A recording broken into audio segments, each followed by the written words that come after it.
This is Things Police See, First-Hand Accounts, with your host, Steve Gould.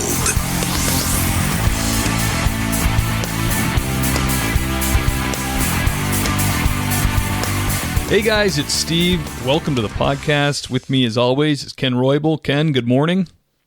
Good morning to you from wet and soggy Washington State. Yes.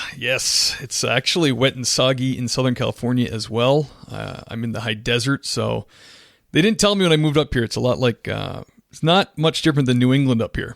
It's a little chilly. Oh. We have flood warnings out here because the rivers sometimes overflow. We're in an area that we won't get flooded, but the roads that could go into town could be flooded. But I got this property I have a big swath of land right in the front. I can easily build an ark. So just call me Noah. We're getting slammed out here with rain, but I love it. I think it's the greatest thing ever. No, your property's beautiful. I've seen many pictures, and it looks absolutely amazing. That's a goal of my wife and I's, is to make our way to the Pacific Northwest at some point before we are deed. And your kindness is appreciated. we'll impose on you, of course. And today we have someone from your alma mater, LAPD, 20-year veteran, Andrew Gonzalez, and he's also worked gangs a long time. So I'm really excited to talk to him. I don't know a lot about gangs. I know I've probably been in danger from gangs a few times and probably didn't even know it. But I can't wait to pick his brain, and I'm sure. You have the inside track. You're a vet yourself of LAPD. Yeah, this will be cool. I mean, just talking shop with some of the LAPD guys, that'll be kind of cool. I'm looking forward to it. And did you worked at Southwest for a while, didn't you, or the 77th? Is that what they call it? No, I worked at Newton and Wilshire, which Newton. Of those. Shooting Newton, both Newton and Wilshire, the south and east or west ends both butt up against Southwest. Aha. I know when we worked backgrounds together, if I got a candidate that was south of Los Angeles, I would immediately take it to my neighboring LAPD buddy, or I would take it over to you if my people near me weren't around and say, is this safe? What should I do? Well, interesting enough, I had a call that was in an area down by La Brea and Rodeo, which is an intersection there right in Southwest. It used to be where the divisions, the borders of divisions for Wilshire and Southwest were. And so half, across the street was Wilshire and across the street was Southwest. And when I was working backgrounds, I recall that area very specifically. It's a very bad area. Anyways, so I called the watch commander, because I would call the watch commander of different areas and go, "Hey, what do you think about this area as a background investigator? You think should I take someone with me?" And I called the Southwest background investigator because I had a call right in the corner of La Brea and Rodeo, and he just flat out said, he goes, "Don't go."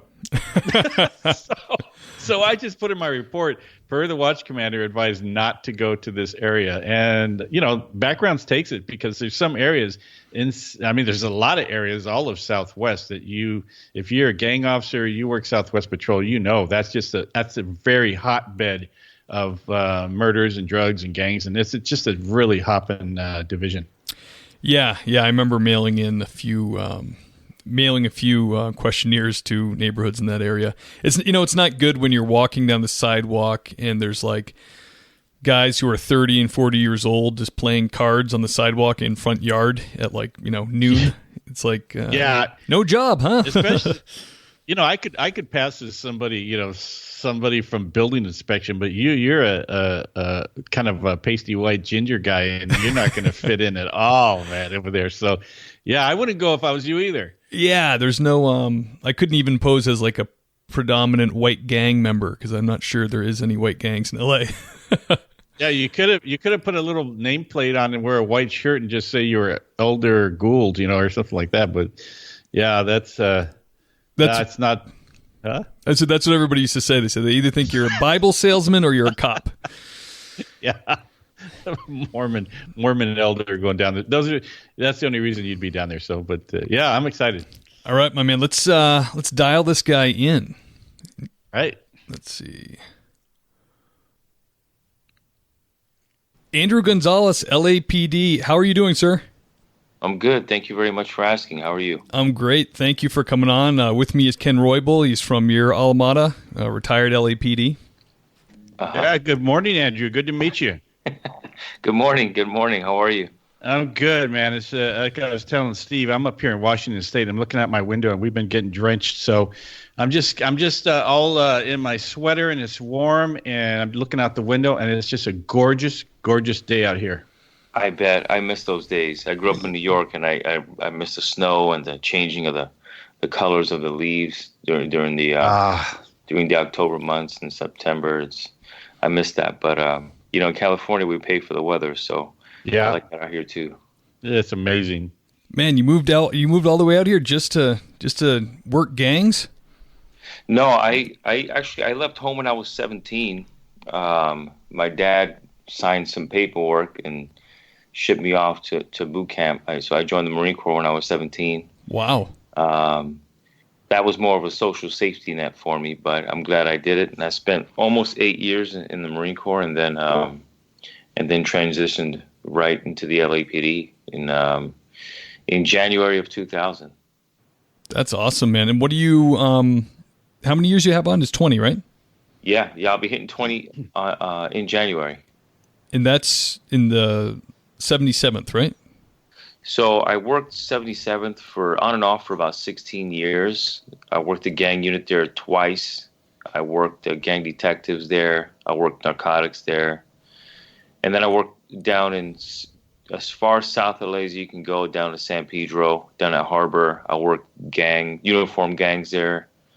And then gang detectives. I left. I worked for a task force, a human trafficking task force, specifically developed to target gang members that were trafficking multiple adult victims or minor victims. And then I came back to the Harbor, and I'm part of the gang impact team, gang detectives in the Harbor now. Wow, man. Can you describe to the listeners what the gang scene is like in Los Angeles? I think a lot of people know there's a lot of gangs, but they don't understand just how big it is. It is pretty big. I mean, I have to be honest with you. The culture has evolved. I mean, as with any culture, there's a new evolution that takes place. That goes without saying, I think, it's fair to say that a lot of their activity, because of social media and because of cell phones and because of, encrypted communication applications, a lot of their stuff has become a little bit more clandestine. And so you don't see them out there like you used to 20 years ago or even 15 years ago. And I think Ken can attest to that, where it would not be uncommon for you to see guys hanging out in front of an apartment complex or on a corner, dressed down, or groups of gang members, congregating in certain geographical areas of the division. But, they're still out there. They're still super active. They still, I think, in my opinion, still have a stranglehold on the community, but they're a little bit harder to see, because of evolution. Yeah, I know. I'm sorry, Steve. What I was going to say was that when we were in backgrounds, Steve and I would see where the gang members were getting kind of sophisticated in their communications and social media and stuff. And you would actually think these guys were businessmen the way they were presenting themselves. But it's there's a very dark area in gangs where they actually utilize social media to their advantage and make it look like they're actually legitimate folks, but they're really gang members. Yeah. And I think and forgive me, Steve, I don't know if you wanted to interject there. No, go ahead. But we don't give them enough credit. I mean, listen, you got to give credit where it's due. And if you think that we're dealing with just, a bunch of guys who aren't as sophisticated as, some, top tier, executives, managing big companies, you're mistaken, because there are a lot of smart guys in there, and remember, this criminal enterprise has been going on as long as, we can find records of it. This is not for the most part, they run it just like a company. They run it just like a military organization, and within that you have factions, and within those factions you have people that are good at certain things, and there are people who are good at social media, people who are good at white collar crime, people who are good at creating these fake identities on social media. You have people that are good talkers. And then you have the population of those gangs, those members who are just really violent and who are capable of some pretty heinous things. So, as again with evolution, you become smarter, you adapt and you overcome, as an agency, as the police do, but so do gangs and so do those members. They adapt and they overcome as well. Andrew, I'd like to pose a question. So I'm white guy, orange hair. I'm really curious. I think people wonder this. They think like, how much danger am I really in if I go to South Central and say I have to knock on doors for a background, or my job now as an insurance investigator, I need to try to get video, or I need to try to talk to some, street person that supposedly witnessed an accident, whatever. How much danger am I really in? Like you said, they're tempering themselves publicly a little bit, and I'm sure the business-minded gang members don't want attention drawn, but there are those members that are ultra violent that that lash out and are maybe crazy. How dangerous is it for me as just a kind of unaware Northeast guy who moved here 4 years ago, walking into South Central and banging on doors? Good question, and I have to be very careful with how I answer that, because the energy, I would say, or the how can I answer this without sounding like a complete idiot? Steve, I got to be honest with you. Hundreds of thousands of people every day travel through South LA, right? Nothing bad happens. I would say that the people who commit those violent crimes make up less than 1% of the population who live in South LA. South LA is primarily comprised of good, hardworking people. And I know this goes without saying, Ken knows, I mean, you know too, Steve, that most of the people who live in South LA are good, honest, hardworking people. Right. And those are the people that you run into most of the time. Those good, hardworking people. So when people ask me, and they ask me quite often, man, how dangerous is it? I mean, listen, when I was at 77, years ago, I remember a year where we had about 115, 116 murders, and that's the division that actually covers, that you can occupy about 9.5 square miles, right? And my numbers might be wrong, plus or minus, maybe, 10 or 20, but it's hard to answer that question. I would say that most people can travel through and conduct business and live a pretty worry-free life without being victimized. I would say that would be the norm, right? But that's what I found. I mean, honestly, because I did do just what I described for a while, and I'm, not from being from here. It was always in the back of my mind, like, I would be so easy to be screwed with. You know what I mean? I obviously don't look like I'm from the neighborhood. Someone could, even like an 18-year-old kid could shout at me, and I'd probably be like, whoa, what do I do? That never happened. And like I was saying to Ken before we brought you in, I did witness people playing like 30 and 40-year-old guys, like playing cards and stuff on front lawns, and once in a while, and I just walked on the other side of the street. And if they said anything or whatever, just kept my head down. Nothing ever happened. Yeah, and there's a big difference between the daytime and nighttime as well. I mean, I wouldn't suggest you go walk in the street with your dog at night in Southwest or 77th or Newton or any of those places. That's just the way it is. Crime elevates during the evening. There was I remember back in the 80s, I think it was 1980, I was working a report car in Newton during the daytime, and in this area where it just wasn't frequented by white people. And there's this guy, he looked like he was 19, 20 years old. Anyways, he comes down the street on a bicycle, a white kid. So before there was this racial profiling. I racial profiled this white kid, and I stopped him. I said, the reason I stopped you is because you're white in this area, because it's just, and it turns out he goes, yeah, oh no, man, I'm just going to the Rolling Stones concert over here in Southwest, which is what was the area? I forget the arena over there. But anyways, I stopped him for being white in Newton. And then a couple of years ago, I did a background on this guy from I think he was from North Dakota or something like that. Kind of lanky, guy, not very street smart, super, super intelligent, but not very street smart white kid from, I think, North Dakota or something like that. Anyways, he tells me, I said, have you ever been a victim of a crime? Yeah, I was a victim of a crime over here in this area. And then he starts to describe this area in Southwest. No, I think it's 77th. Is that where Watts Towers is? No, Andrew? that's in Southeast Division. So Southeast Division. He says, yeah, I went to go see Watts Towers and I got robbed in the daytime. This guy gets robbed. And I just want to look at him and go, dude, you cannot be going to these areas and be white. When that changes, you go and visit. But no. So to answer your question, Steve, Andrew, I don't have to be politically correct because I'm retired. But right. Yeah, there's the answer to your question, Steve. Don't be hanging around there being white all the time, especially with red hair, So. Well, there goes my weekend plans. I'm going to have to cancel them. Yeah. I'm telling you, it's listen, man, the people that live there are good people. I think, nobody here is disputing that. You know what I mean?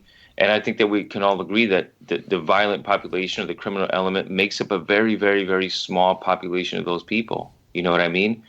And to say that, violent crimes or crimes that are committed by gang members or motivated because of race, it's super, super, there's little evidence to show or to prove that, whites or Asians are being targeted simply because they're white or Asian. Now, the black and brown thing, that's been going on for a long time. Ken, that, right, black gangs and Hispanic gangs, Black P Stones and 18th Street and stuff like that. And that dates back to even before I came on the job. But there's very little evidence to show that any crimes committed against whites or Asians or any other race for that matter are motivated simply because of race. It's a criminal element. It's a criminal enterprise that really thrives on money, obtaining money, obtaining assets, victimizing people. But I would have more reservation walking through tough neighborhoods, whether they be in Santa Ana or Oceanside or San Diego or LA, because I'm Hispanic, shaved head with tattoos. I live in a Southeast city and I don't leave my house unless I wear a hat. You know what I mean?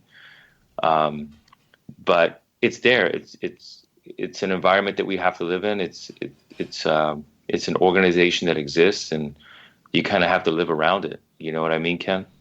Yeah, and for everybody listening, it's not that the area itself is gonna, they're not gonna attack white people. What I'm saying is that. There's a lot of great people. The majority of people in all these divisions are just awesome, wonderful, and they support the police a lot. But you don't hear that in the news. True. And there's a lot of business people of all different races and colors that work in these areas, and it's terrible what you hear in the news, and so it kind of paints a picture of all this.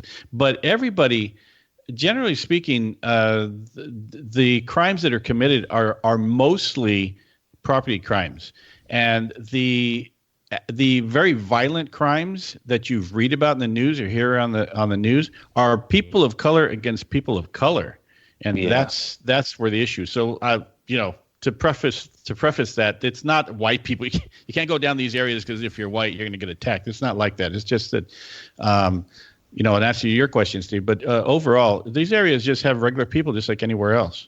Yeah, that's and I never felt like when I go to these places, because I still do, I never felt like it'd be racially motivated towards me because I'm white. I just think it's an attribute that immediately identifies me as not from the neighborhood.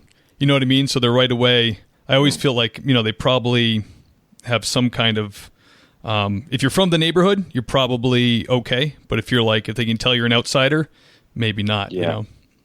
Yeah. It's interesting. Oh, good.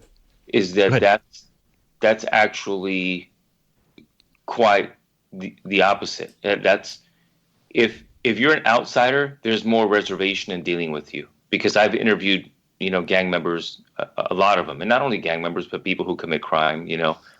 There's a lot of reservation in dealing with people who are not from the neighborhood, people who are obviously from a different, geographic area. Really? That's interesting.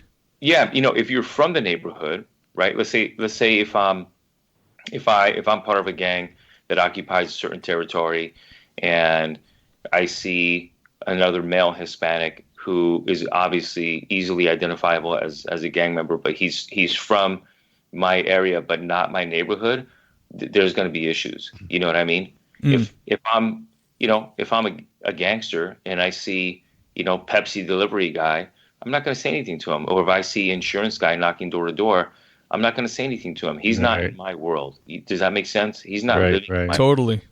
He's not. He doesn't pose a danger to me. He doesn't threaten me at all. You know what I mean? That totally makes sense. And it's it's just like in the whole police world. You'll see that when police gather at certain functions, there's this posturing that takes place. There's like, who's more of the tough guy, and that transcends profession and transcends geographic area. That's just part of human nature, and unfortunately, mostly happens when men congregate and get together. There's this posturing, and it happens out in police departments, and it happens out in the street. You know what I mean? So it's most of the time when people don't see someone as being an immediate threat, that they just kind of don't even acknowledge their presence. So it's like if you're Steve Gould and you're doing background investigations, walking down Florence and Crenshaw, nobody's going to say anything to you. I mean, honestly, the likelihood of anybody approaching you is pretty slim. Yeah, there's not a lot of predatory behavior just in general. Right. And I think where we get all this, these reactions is just from the news media and movies, a lot in movies and TV where they, it's just prevalent in that kind of environment. That's what that's all people see. Yeah. It's fascinating to me. Good point. Yeah, good point with the media and the movies. I mean, seldom do you see, the good, hardworking immigrant who's building a business or who's raising a very conservative, God-fearing family who's trying to do the right thing. You never see that depicted in film because it's not exciting to watch, And so the things that are exciting, sometimes they influence our perspective on how we see certain people who live in these certain areas. It's a shame, honestly. Yeah, especially when you're thinking about your own safety. You're gonna correct. Your own mind brings everything to the 10th degree. So anything you've ever seen about that area, you're gonna be like, well, that's gonna happen to me if I go there. Yeah. Yeah, I think it's more of a discomfort in being in an environment that you're not familiar with or that you don't fit, like Steve was saying. I think that if I went to an area maybe in the deep South where there's Confederate flags and all this kind of stuff, and I didn't fit in, and I might make myself feel uncomfortable, as opposed to the people making me feel uncomfortable. I mean, nobody can say anything to you and you're going to feel uncomfortable. That's just you. I don't think that the people generally do things that are overt that make you feel like unsafe and things. I don't think it's like that. Yeah, no, you're right. I was thinking about that when you mentioned it. Like if I go down to Alabama, or if I go down to the deep South, being Hispanic, and I'm a veteran, man, and I've been a police officer for 20 years, and I think I'm going to get on my high horse here, but I think I've done a lot for my country and my community, and I've made a lot of sacrifice. Absolutely.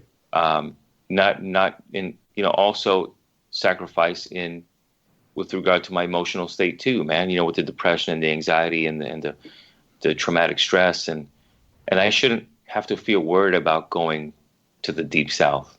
You know what I mean? But like you mentioned, it's in the back of my mind because of what I've seen on TV. I think you're right in that. I would make my own self feel uncomfortable without giving anyone from that community a chance to make me feel comfortable, Right. So same thing in LA. Yeah, humans are very, very flawed creatures in that way. Yeah. Andrew, can you tell us about the the first hot call you responded to as a rookie cop? Yeah, it's tough. It's tough because I was thinking about that, and some of those things you kind of just put out of your mind. Those things you don't want to remember. Right. You know what I mean? I do remember, being involved in a pursuit of a stolen car that started over there off of Slauson and Fig. And, gangster was driving a stolen car. We didn't know that he had a young girl in the car. And he ends up crashing on 130th and Figueroa. What's interesting is that I still drive on Fig, because I live close by. And I still see the building, like the difference in the color of bricks from where this guy crashed back in 2000. Even still, coming up to 2020, wow. I'm still triggered by it when I see it. And, he ends up crashing and the girl dies. Oh. There's a lot of stuff that I'm not mentioning with regard to, my observations of her and, the things that he said and the things that she said before she died. But it sucks, man, because often when I'm with my wife and I'm with friends, it's like the stories always come back to that, And then you're like, man, why is everybody so depressed? And they go, you just finished listening to you for an hour. Of course, everybody's going to be, kind of in a somber mood. But, those are the things that I remember because I revisit them, so often in my mind. Andrew, I got a question for you with regard to that now that you're mentioning it. And I know you're going to get into the PTSD later.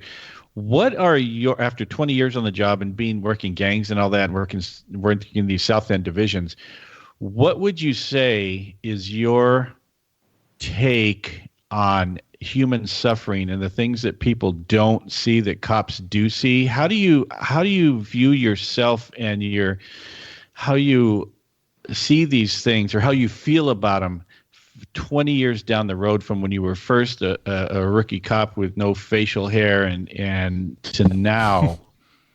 Yeah. Well, I'm Hispanic, so I had a mustache when I was 7. Excellent. No. So here's the interesting thing is that I grew up in a really, really bad neighborhood too, right? And so part of me joining the military was my dad's attempt to get me out of that, away from that neighborhood, away from those influences, to preserve my life. And, so many of my family members have been victims of violent crime. And so I think that, joining the Marine Corps, as I said earlier, was a social safety net, right? So I was coming from a very traumatic upbringing.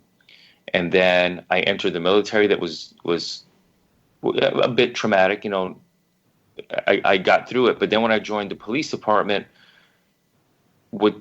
I joined the police department because, and this may shock a lot of people, but I joined the LAPD because I wanted to be a part of the solution that would bring reform to policing. When I was a kid, man, I didn't look at the police. I didn't think too fondly of the police. There was a lot of what I perceived and interpreted as injustices, whether they be social or cultural. I couldn't see past, people who looked like me, people who were of my same race and ethnicity, committing crimes against people who looked like me, of the same race and ethnicity. I honestly thought that it was the police and government holding, a specific demographic down. Does that make sense? Mm-hmm. So I joined the police department to be part of reform. What's interesting, though, is that after the first couple of years on the job, I could really see the transformation. I could see myself becoming more depressed, or I could see myself always conflicted with what I saw and really kind of beat up about knowing deep inside that there was nothing I could do to change the culture, and it still weighs very heavily on me today because my truth is that I don't see things changing, and maybe it's because of my perspective, Steve. I don't know if that answers the question. I kind of tend to ramble a little bit, so you kind of got to redirect me sometimes. No, man, that's really really powerful thing to think about. Like you're still doing the job, you've suffered trauma, and it's waiting there for you every time you punch in. And you're not seeing like big changes. You're just in the trenches. That's brutal. And suffering, when you mentioned the word suffering, I mean, I'm not the only one, man. I mean, you got to think about the kids that are growing up in these neighborhoods too. And Steve and Ken, you guys have been out there. So, walking past a homeless person, walking past a bucket of urine and feces, or stepping over a hypodermic needle, or going to bed and then waking up at 1 a.m. to gunshots or to a crime scene or a helicopter. That's suffering, man. And there has to be some type of lack of developmental function during the formative years of these kids' lives, because they have to live through that all the time. I'm in it for 10 hours and then I go home. There are people and kids living in that shit 24 hours a day. Yeah. And if I have some issues, imagine living in that neighborhood, man. It's super hard. It's tough. Yeah, it's hard to get out of there. And Ken and I worked with a woman who's an LAPD officer. I won't mention her name, but we worked with her, and I picked her brain about that exact thing. She grew up in a very violent, bad part of the city, and I said, "How did it?" And she's African American, and I'm asking her like, "What was it like?" Because I have a good, close relationship with her. She knew I was, just genuinely didn't know. I was like, "What was that like? Yeah. How did you have the successful career, and then now you're a cop?" And she said, her family, her mom and dad really kept them close. Straight home after school. They weren't playing on the streets. They kept on them. They were strict. As soon as they could, they got them into better schools, even if it meant going further away from where they were. But it seems like her family unit really was strong, and it made all the difference for her and her siblings. They're all successful, even though they grew up in this terrible place, Yeah, it's a big deal, man. There's a doctor, I don't know if I'm saying his name right, Gabor Mate.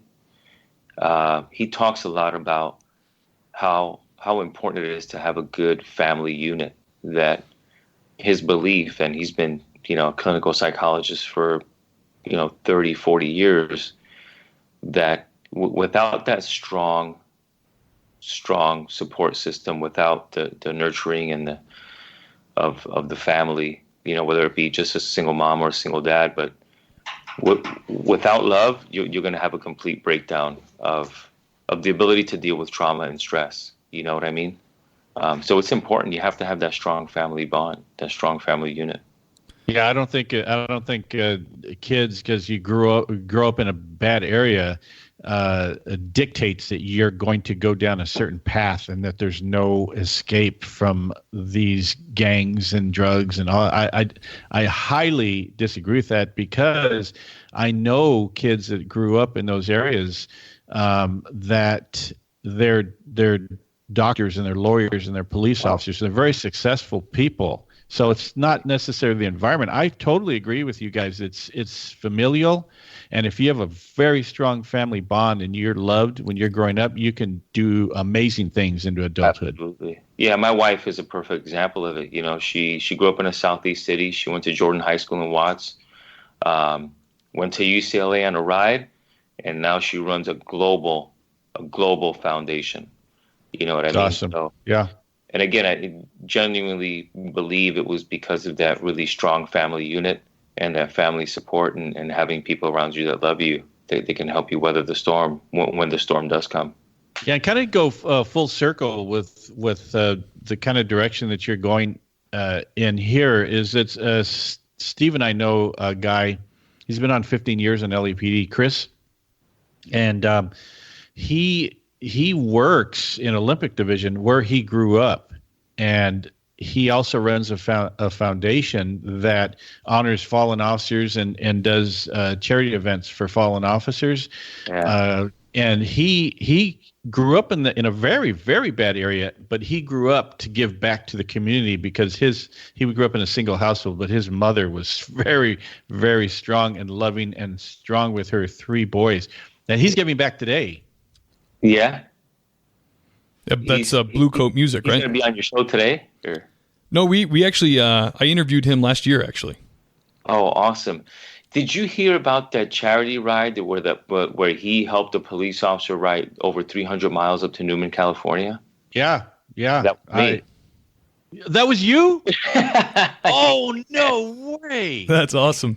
Dude. That was Superman stuff. I bought the shirt. I watched the videos. Unbelievable. And oh my gosh. What an honor. Now Ken's starstruck. Well, I am. That's an amazing feat on your behalf.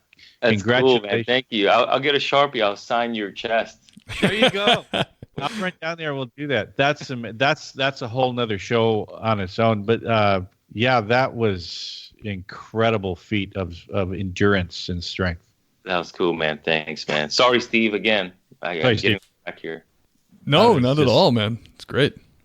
Hey, Steve, you know that I don't know if it's a profile picture. Oh, on my Facebook, where I'm standing there kind of, and I'm wearing that shirt. That's the Newman shirt. Oh, okay. Awesome. What was the name of the officer, Andrew, that you were writing for? Ronell Singh. Yes. That was big. That was huge. Good for Chris. Yeah, I've known awesome, Chris. dude. Yeah, I've known him since he was, I think, 8 or 9 years old. No way. Yeah, he was one of Wilshire's DAPs, and then he became one of my explorers. He was one of my supervisors in the Explorer program. But I've known him since he was a small little child. That's really cool. And before he learned English. Yeah. He's you should go back and listen to his interview because it kind of dovetails right into what we were talking about the family unit. Yeah. During the riots, he was on the roof of his building, I believe, with his mom. They were kind of watching what was going on. But his friends in the neighborhood, who were his age, were running around with guns. You know, they were. That's how their family reacted. You know, they didn't have the strong family unit like we were saying. Yeah. And Chris could have taken that road too. He's a good guy. He's a really good dude, man. I'm glad he was on your show. I got to listen to that podcast. Yeah, his story speaks exactly to what Steve was asking about earlier. That's just an incredible story of success. And he grew up in a very bad area. I don't know if you're familiar with like 8th and Irolo, 8th and Normandy, those areas over there used to border Rampart. But he grew up right in the mix, you know, and he didn't grow up there and then decide, okay, that's it. You know, I'm going to be successful. He goes back into the community and he gives back to the community that he grew up in and gives back to the officers, the organization that gave him a chance, the law enforcement. Yeah. Yeah. He's got a big heart, man. Just like you guys, I'm sure. Yeah. He could not be, when I met him, I was like, he could not be a nicer guy too. You know, he's just like a kind guy, gentleman. It's top notch. Yeah. We went to Steve and I.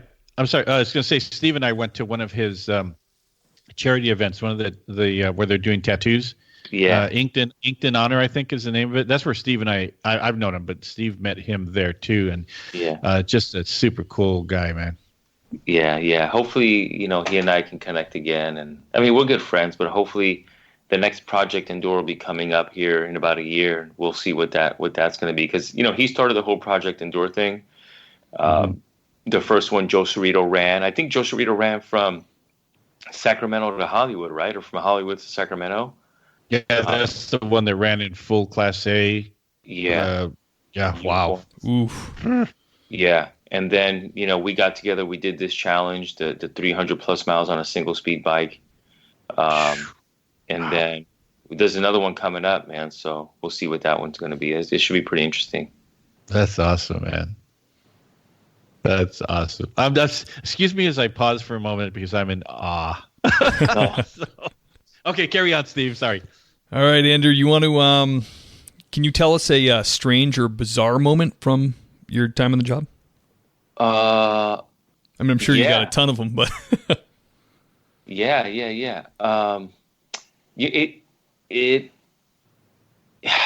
Man, I'm trying to be careful. I remember driving back to the station. I was already like 2 hours overtime. And we're right by like 70. I don't know if I could give the streets. What do you think, Ken? Can I give the streets or no? Oh, yeah, no, the streets are fine. So it was 73rd and Broadway. Coming back to the station, and I'm on Florence and Broadway. And as I'm traveling southbound Broadway, I hear just one shot, bam. And I knew it was a gunshot. I knew it wasn't like fireworks or anything like that. And I was with my partner at the time, Nick, and we're kind of still debating, like, man, was that fireworks? And we just go to the station. And then we just hear the call come out, shooting. One shot heard, 73rd east of Broadway. We're like, shit, we're right down the street. Let's just go back and check it out, So back northbound, then eastbound 773 from Broadway. There's a couple guys out there. And one of them's, smoking a cigarette. And I don't want to give the details of it, but basically he's standing outside of an apartment complex. The front door's open. Kind of get this feeling that something's not right. My partner's engaging in conversation with them, just pretty chill, actually. Nobody's nervous or anything, but I just kind of had this feeling. So I run up the steps and I go into the apartment, and there's a lady laying face down, covered in ants and roaches. And she's got a gunshot wound to the back of her, like right below the bottom of her head, in the back, like right around the nape of her neck. She's obviously dead, And she's holding the phone in her hand. And one of those guys that was down there that we were talking to was the guy that had just killed her when we drove by. I mean, literally, the gunshot went off as we drove by. It's strange to me because if I remember correctly, it was her own son, So when you talk about weird stories or crazy things that stick with you, that's the side of human beings that you don't ever want to see, but you see it, you know what I mean? And it's just bizarre that somebody can do that. I mean, to your own relative. Wow. Andrew, what's the deal with the insects? Like, she obviously was recently dead. That quickly they get all over a body? Yeah, I don't know what it is about human like blood, right? Because sometimes you'll see like a dead dog or something like that, or a cat on the street, and you don't see the ants, But when you're on a crime scene, I don't know where these ants come from, man. They get there quick though. Really? And they're just. I'm trying to be careful because my wife's in the room, but I don't want to, it's like there's something about human blood, and the ants get to it, man, and they just start eating the body right away or eating the blood right away.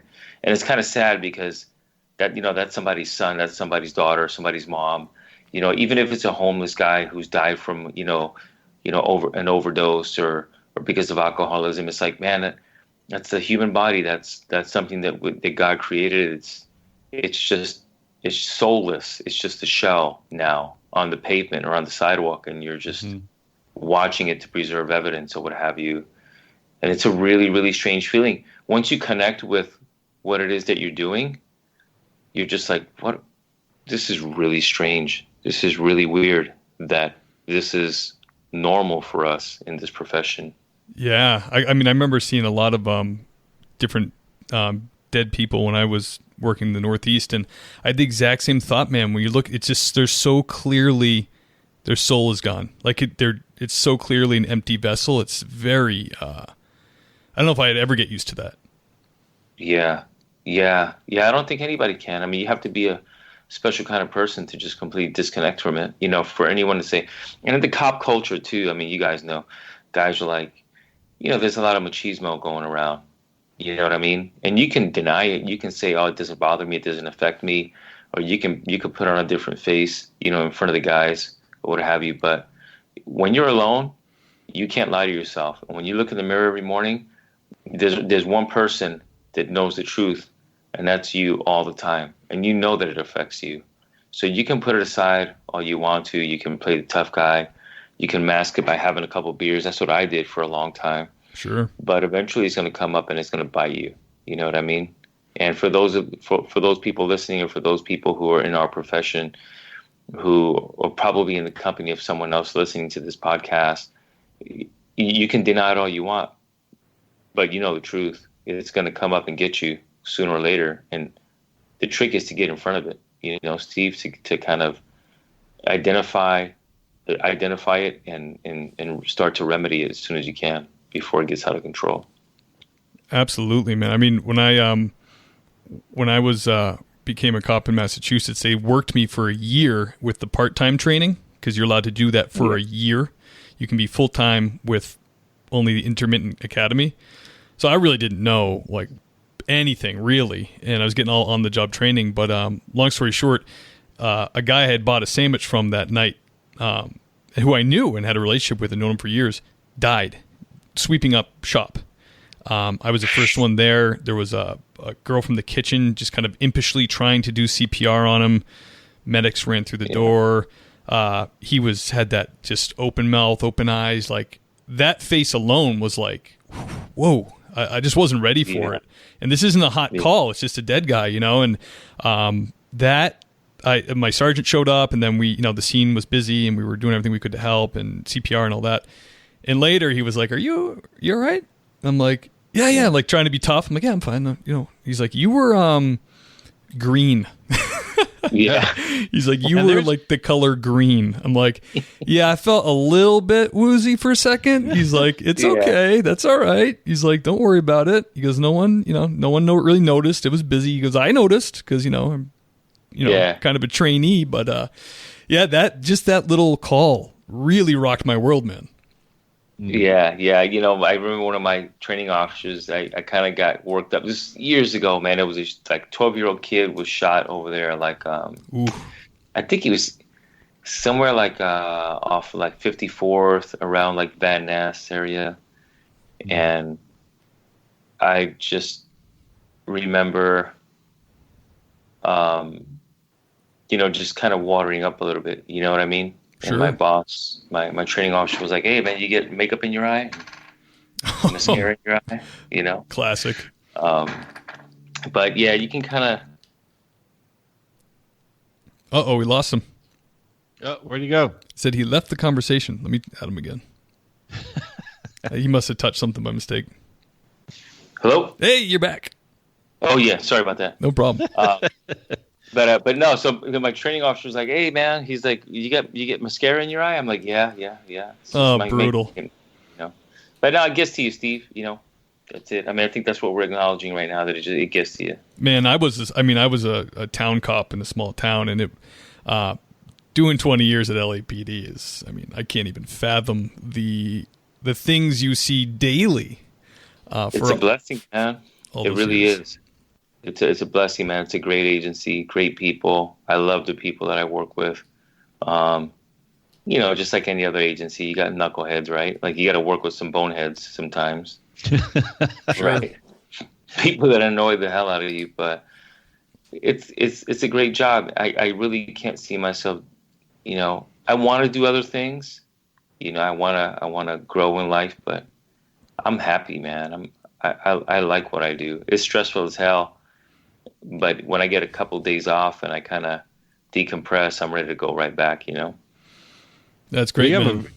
You have a good attitude about it. You know what's up because you self-identify things that could be problems for you. There's a lot of I used to tell cops all the time, whatever you do, man, get the poison out, because I don't care if you fall into a puddle in the corner and bawl your eyes out. Don't self-medicate. Don't take pills. Don't do don't have affairs, don't, drink yourself to sleep to try and that doesn't make it go away. You need to talk about it and know that police work is stressful and it'll screw you up something awful if you don't take care of it. Yeah. Well, how do you do that then? I guess the question is, because, how we deal with stress is as unique as our own personality, right? Our experiences shape us and they're kind of like they lay down the groundwork for us with regard to how we deal with adversity and stress, So it's very different for all of us.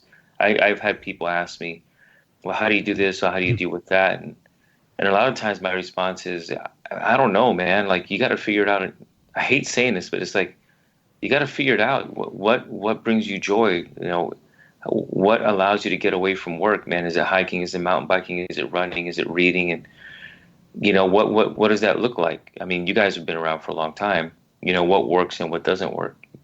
Yeah, you're right. You say joy. That's important because they say happiness is temporary, but joy is that underlying feeling of goodness. Yeah, and it is different for everybody. For you, maybe you work out a lot, but you got to get that energy out. But the thing is, though, is if you start exhibiting signs from your body that tell you that you're melting down, you're in overtime. If your body starts telling you, I'm going to stop right now because you didn't, then you're past due. So the thing is to get ahead of it. If it takes talking, if it takes exercise, you got to get that energy out. But to just stuff it down or to try and do things that are fake Band-Aids to try and deal with the stress, that's just, and to just sit and identify and go, hey, I saw some stuff today and it kind of messed with my mind, and okay, never mind. Don't just ignore it. It's, if you talk to someone or just get it out, or I don't care, do something. Yeah. I think you almost have to, right? Like you have to be able to say, man, I can't give this any time right now. Right? I mean, you have to do that throughout the day, right? You got to say, I got to disconnect from the emotion associated with this event, and I can deal with it later. Right. I think that's how we get really good at doing that. Because when you get home, you go, man, I don't want to deal with this right now. I want to be with my family, so I'll just put this away, and I'll deal with it later. And then you get up in the morning and you go, shit, man, I don't want to deal with what happened yesterday because I got to get ready to go to work, so I'll deal with it later. And then before you know it, your bucket of deal with it later is overflowing. And by that time, it's too late. I think that's where you're getting at. Yeah. And so when you see the kid that you're talking about, the dead kid, and you just act like it doesn't bother you, but yet you can still remember it. There's those things where you go, I specifically remember this dead person. When you've seen countless dead people, but when these dead people that you see, you remember them, that's something that you're holding on to because it impacted you, and you just can't let it sit there in your memory, because if something, you're watching a movie or something and it's something similar, and all of a sudden these feelings start creeping back and you just shove them down. It just tells me that people don't deal with stuff. But I'm a real proponent of doing those things that help you deal with it, but it's not unhealthy. Just talking about it, like I say, exercising, just getting it out of your system. Yeah. I think we're getting better at it, as an organization, and people like yourselves who are in the industry are getting better with the awareness component. That's a big deal. 20 years ago, you didn't have the awareness component. You just experienced change, or things were happening to your body. Things were happening physiologically, and you didn't know what it was. I think more so now, there's a huge movement to become, or to make people more aware, like with the LAPD resilience, Instagram page, where, there's someone there who can listen to you, or someone, educating you on what this is. Because if you know what it is, I think you can see it coming, and you go, wait a second, man, I gotta get this out before it goes into my don't deal with it later bucket. You know what I mean? Yeah. There's more of an awareness component, a movement going on. And you deal with there's what am I trying to say? There is a lot more information out there, and they're dealing with it a lot more. I remember back in the 80s when going to see the psychologist was like a no-no, because there was a stigma attached to saying, hey, I don't think my mind is really, working this thing out for me. And even now today with LAPD resiliency program, there's a lot of articles are out today about police suicides. And that's a big issue. And LAPD hit a milestone that they have gone, I want to say it's a year, maybe longer or anything, but there hasn't been a suicide of an LAPD officer in a very, very long time. It means someone's doing something right. There's also, I saw an ad on Facebook in the LAPD groups where there is a organization comprised of retired police officers across the nation, and you as a retired police officer can volunteer for this organization, and you man hotlines for officers that are struggling. That's awesome. That's pretty cool, actually. So yeah, I mean, it's much different than it was before. And I don't know if we're getting off topic for you, Steve, but this is that's a pretty cool thing that they're taking care of that. No, this is great info. I'm having a good time just listening. This is cool. I did have a question for Andrew. I kind of noticed that you might have faith there. You believe in God? I do, man. I do. I don't, I do. Yes. Does that help you? I think what's going to make this podcast interesting is going to be that there's going to be conflicting or differences of opinion, right? I want to talk about things that people don't normally want to talk about. So when you bring up the question of faith, I do believe in God. I do believe that there's a creator. I do believe in God. I do. But because of the things that I've seen throughout my entire life, I often ask the question, like, why? You know what I mean? Like, why are these things allowed to happen? Sure. Why is there like constant suffering? You know what I mean? Like, why is this stuff happening, man? And it gets me super bummed. It gets me really, really down at times because I just can't make sense of it. Listen, I understand that there are things that happen in life and in this universe that you're never going to understand. But by nature, I think it is innate in most police officers and most investigators to want to try and figure things out. That's just who we are. I mean, that's why this line of work attracts people like us, because we're constantly trying to put the puzzle together. That being said, though, I'm in this constant state of trying to figure out why these things are happening, So to answer your question, yes, I do, but I conflict a lot with it because I just can't make sense of why so many bad things happen. Sure, I understand that. That's a very good take on it too, because police officers, they see things that should not be happening to good people. And then it makes you wonder why. It's a very difficult place to be. I understand what you're saying. Yeah. Yeah, I think the Bible promises suffering. So it's unfortunately part of our life. Yeah. I mean, our government promises taxes. I don't like it. Right. You know what I mean? Sure. But you can't pay them, And just like you referenced before, it promises suffering. You don't have to like it. You just got to know that it's a real thing, that it's going to be a constant. How you manage it with regard to how you mitigate stress is that's the question I think we're getting at. I think that's what we're asking here. How do you deal with it? Yeah, I was wondering if you belonged to a church or if that was something in your life that helped you. Yeah, I'd be lying to you if I said it didn't. When I was, when I was having, really bad thoughts, a buddy of mine took me down to Crossroads in Corona.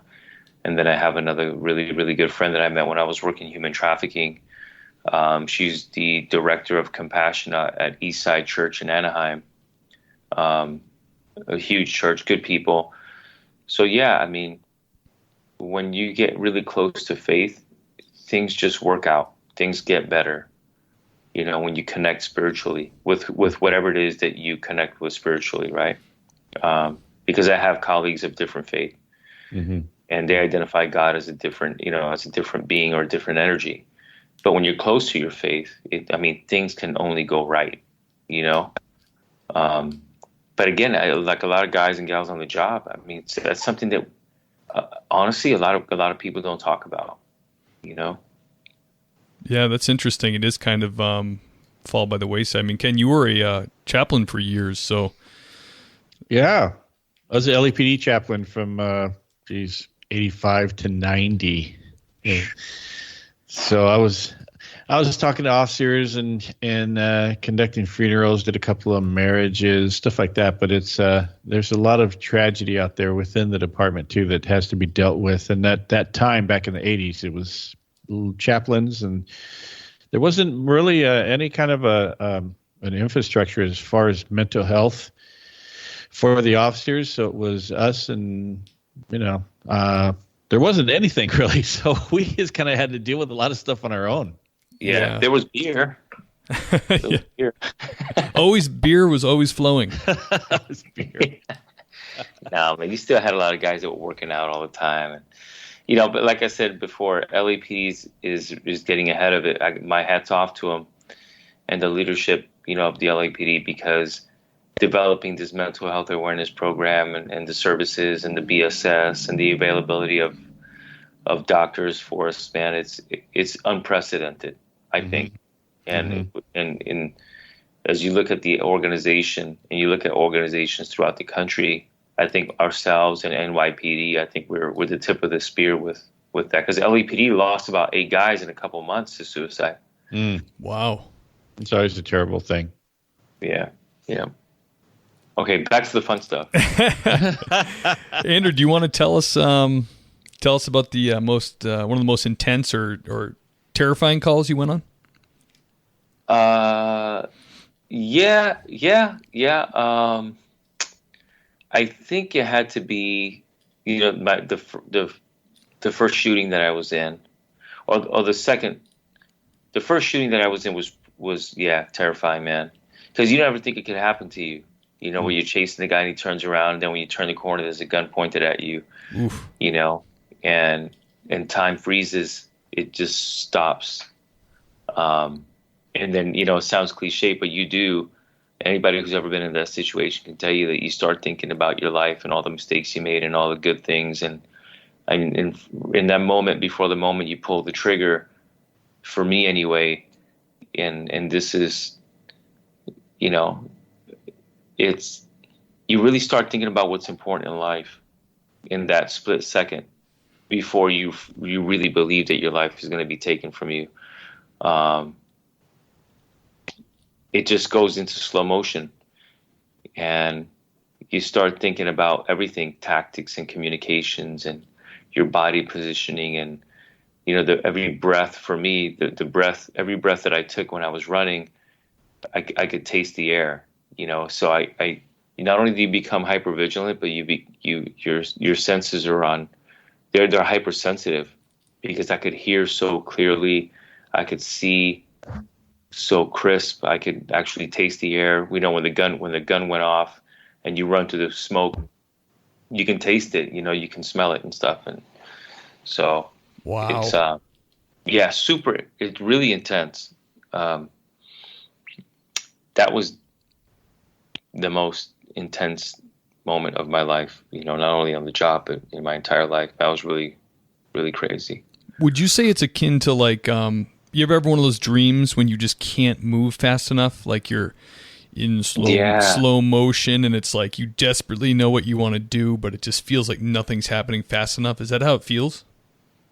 That's pretty fun. Yeah, sort of, but this is like for real. Right.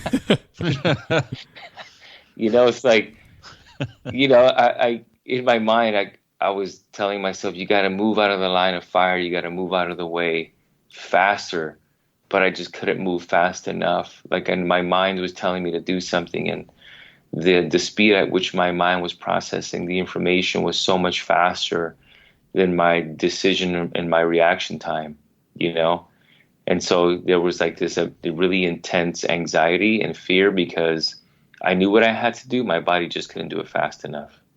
And I know you probably don't want to get too into the details, but now, were you fired upon as you were chasing someone? Is that what you're saying? No, so as I turned the corner, the gun was already pointed at me. Oh. It was already up in my direction, so it was just a matter of who can get the shot off first. And so I was able to get the shot off first, and then we continued to run, and then I let off a second shot, and then he ended up barricading himself inside a house with a woman, and SWAT had to come out and get him out, but nobody died, nobody got hurt seriously, so that was a good outcome. Wow, that's intense, man. How'd you sleep that night? Like a baby. You're just probably burnt out, right? Yeah. Like running your body on nitrous. Yeah. Yeah. I slept good, man. Doesn't LAPD, once you get in a shooting, then it's 8 hours later, when you do the walkthrough and everything, it's quite a long time, right? Yeah, it depends on the crime scene. I mean, for me, I think my interview was about 8 or 9 hours later. I didn't go home for like 17 or 18 hours after that, because again, I mean, LAPD, they do it right most of the time. They're not concerned about your feelings during this process. They're concerned about, preserving evidence and collecting the facts and making sure that this shooting was done within the law. You know what I mean? And so secondary are your feelings and how you feel about the process. But first and foremost, what they want to do is make sure that they gather the evidence and make sure that they conduct a very thorough investigation. All these shootings are handled very seriously, so it takes hours, man. And it used to be that the local divisional detectives would handle no-hit shootings. Is that still the same? No, FID. Oh, that's right. Yeah, FID rolls out to all of them. I think even dog shootings now. The whole team is coming out, man. You got like 20 guys with clipboards and suits and cigars and fancy shoes going out there. Yeah, processing these crime scenes. FID is Force Investigation Division. It's the one that handles all the use of forces. They categorize them now, Category 1, 2, or something like that. I can't think. Yeah. Categorical use of force. Yeah, they handle all of them. The Monday morning quarterbacks. Yeah. Hey, easy. Yeah. I don't want anybody listening to this. No, I don't know what the hell I'm talking about, so blame it on me. Yeah. Dang, man, that is intense. I don't want to make you overshare, but you have another yarn you'd like to spin? Steve, it's like I do, but then I'm nervous about what it's going to feel like. I'm not worried about anybody hearing it. Mm-hmm. It's like the pursuit or the shooting or the crime scenes and stuff. But it's like it resurrects emotions, and you're just like, man, I'm back there again. No, I mean? How about a positive situation or positive encounter? There is positive stuff in police work. There's a lot of tell us about stuff. There's a lot of positive stuff. When you I arrested a lady who was committing burglaries, and she was a heroin addict, and she was living in the back of a truck. She was, selling her body, and it's just like as bad as it can get for a woman, and her brother was actually on the job, and the day before I arrested her, the day that I arrested her, we talked for quite some time about her family and about how she became a heroin addict, and her grandkids, and prostitution, and living in the bed of a pickup truck, off of Lomita Boulevard, and all those bad things. And she just broke down, and I got to see the real human side of her, and she got to see the human side of me as well. And we were able to kind of walk through this process, the adjudication process together. And, it's funny how things work, because I was able to go to court. I was able to meet with the DA on the case, and, she didn't get too harsh of a sentence. And she actually begged to be incarcerated because she knew that the only way for her to get clean, would be to do some time, to get her out of that environment. There was, you got to run away from it. You got to run away from evil. And I think 'cause she was a very spiritual person too. And she said, I got to run away from it. I got to get away from it. And you're probably the only one that can help me by arresting me. You got to lock me up and get me into a program, because if not, I'm just going to end up right back out here. And when she was in custody, she met a deputy who, according to her, actually knew her brother. And he's like, I'm going to make sure that we get you into a good program, and we're going to get you out of here and into an outpatient drug treatment facility. And he did it. He did it for her. And she sends me pictures about once a year. She's got a great job. She's back with her family. She's actually engaged. I mean, she's a supervisor now at the Port of LA. That's how good she's doing. That's awesome. But she's very, very connected to her faith, and it's something that she mentions all the time. But there's no doubt in my mind that she's going to be more than okay, because she's so grounded. So those are the things that make you feel good. Like in 20 years, man, if I've affected anybody, and it's her, and she's living a really good life, and she's not a heroin addict. She's not doing those things anymore. That's a really good feeling. That's good, because that affects so many other people.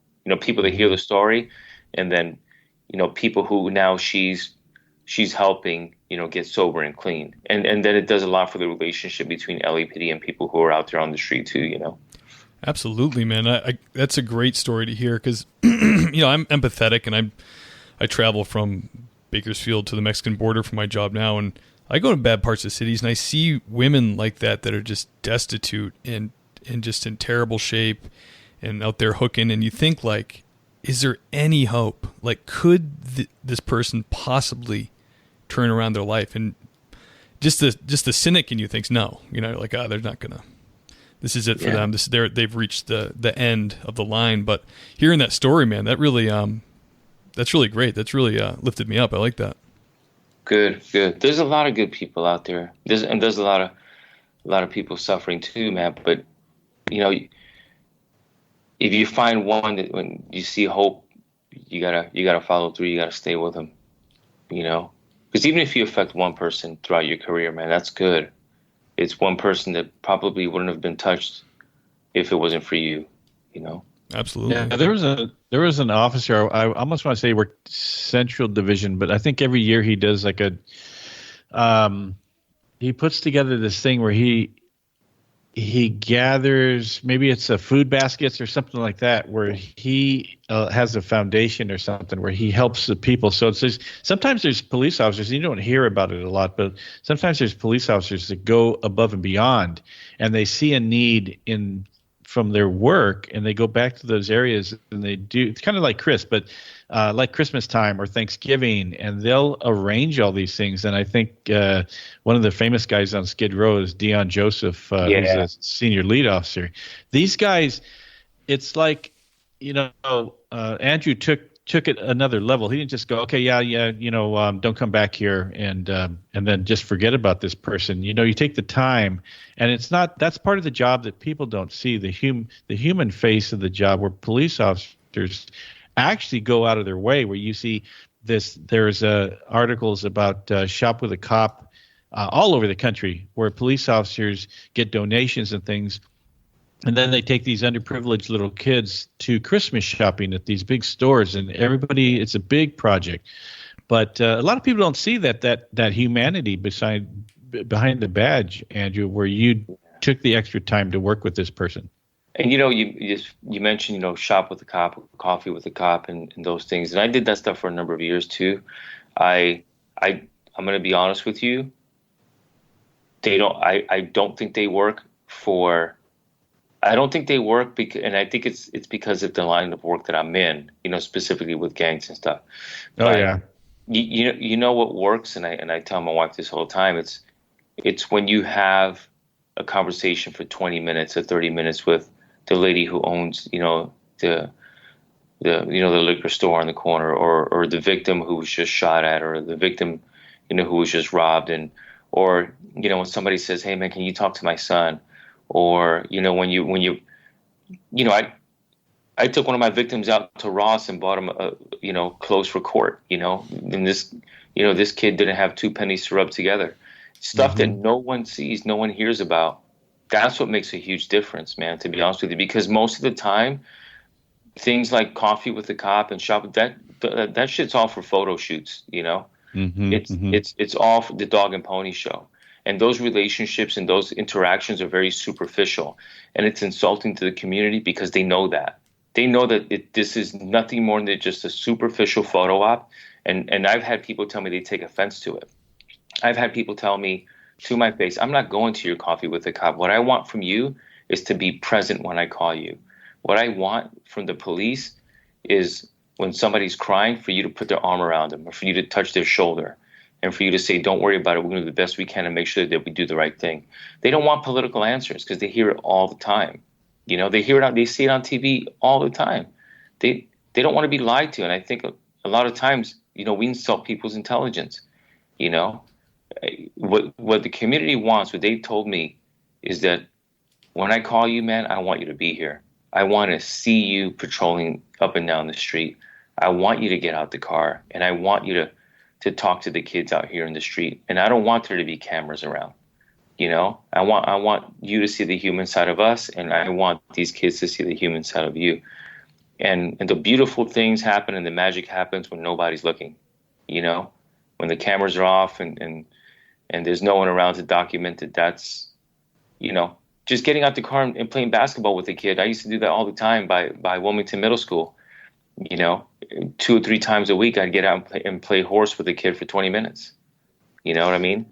Yeah, I'm not a big fan of the coffee with a cop thing, but the shop with a cop, I think that's a big deal to a lot of the kids, and it just brings a big smile to their face that they, you know, the cops go and do this thing with them, and then they see them in a different way, where the cops are good people, they're good guys.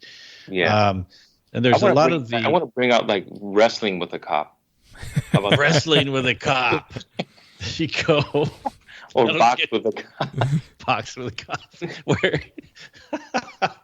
that would be something else. I don't think that'll go too well. No, but hey, you know, it'd be fun. It'd be fun for us. Yeah. Coleslaw wrestling with the cop. I'm sorry. People, you know, it's funny. Hey, police officers have a different sense of humor, folks. Just take it like it is, you know. Yeah. Yeah. Oh, man. I got on a rant there for a second, man. I'm sorry. No, I appreciate it, man. I appreciate everything you have to say about what's going on out there. Do you have like one question that we get a lot? Is we get a lot of young people listen that are in the academy, or they're about to go, or they're on the fence about being a police officer, and they love this question, and it's advice to new police officers or people thinking about it. Do you have any advice for them? Yeah, I would say that before you even think about coming on the job, you gotta make sure that you have really good support. You know, you have to know yourself and know who you are as a person, and understand that this is not going to be an easy road. People ask me, Steve and Ken, and I tell them, as of late, I tell them, this is not something you want to do, you know, unless you absolutely have to, or unless this is, you know, your absolute passion. There are, especially with the way the economy is now, the economy is so good. There are so many things that you can do, you know, become an entrepreneur or serve your community in a different way. But if it is your calling, make sure that you're grounded spiritually, make sure you're grounded with your family, make sure that you have a good support system, and make sure that you have a way of disconnecting every day, you know, whether it be hiking or taking a walk on the beach, or exercising, or joining a running club or a cycling club or something like that, or just make sure that you get away and you have fellowship for, you know, once a week or something like that. You have to find a way to decompress and disconnect from the reality that is police work, because when the reality hits you and you realize that it's starting to affect you, like you mentioned earlier, it's too late at that point. You know, when you start to feel the effects of it, it's too late. You got to get ahead of it. So get ahead of it and get a good support system and learn how to disconnect from the job. That's my advice. Awesome. And the other thing I want to ask you about is Battle Cry gear. This is your side hustle, right? Yeah. My side hustle. Yeah. So we created Battle Cry gear because... So again, as I mentioned, you know, my wife, she's in the nonprofit world. She runs a global nonprofit, and she's very versed in that. And I wanted to find a way to contribute to nonprofits. And so a percentage of all of our sales goes to fund nonprofits. And so up until January 1st is going to be pediatric cancer research. Every 90 days, we'll change the nonprofit. And the EDC bag, the war bag, is a bag that I created. Yeah, I was checking that out, man. Tell me about that bag. Thing's badass. So it's you know, for police, you know, a lot of times we get the gear that's sufficient to us, and it breaks, you know, in just a couple of years. So we created an EDC bag constructed of 1,000 denier cord duranylon. It's YKK zippers, you know, 550 cord. It's in terms of the materials it's some of the best that you can get, and it's going to last forever. And it houses everything you need to house for daily patrol.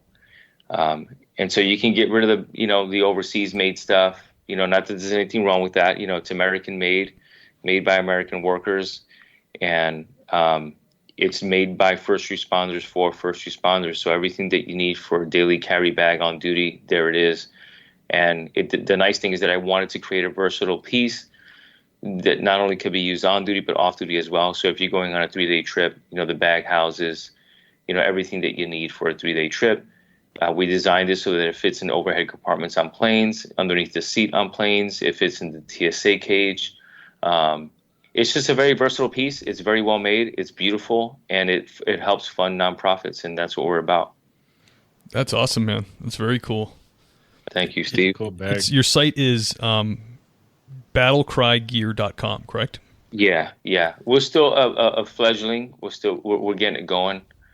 My wife has another project going on with other business and stuff, and so, being a full-time police officer and trying to manage that, it's a task. But we're moving along, we're progressing, and we're happy with the rate at which we're progressing. That's great, man. Maybe it can, as you, reduction in police work happens, that will grow, and that could be your after work thing, Yeah, I hope so. Or maybe podcasts. Yeah, absolutely. How did you come up with the logo for Battle Cry? Again, my wife. She's a talented lady. I'm grasping here. She was. She's played a big part in getting Skype going for you today. Yeah, that's right. Yeah. She wrestled for the WWE, WWF. Come on. In addition, the Fabulous Moolah. I don't know if you remember her. Fabulous Moolah. Really? And I That's think awesome. She's listening now. Yeah. Yes.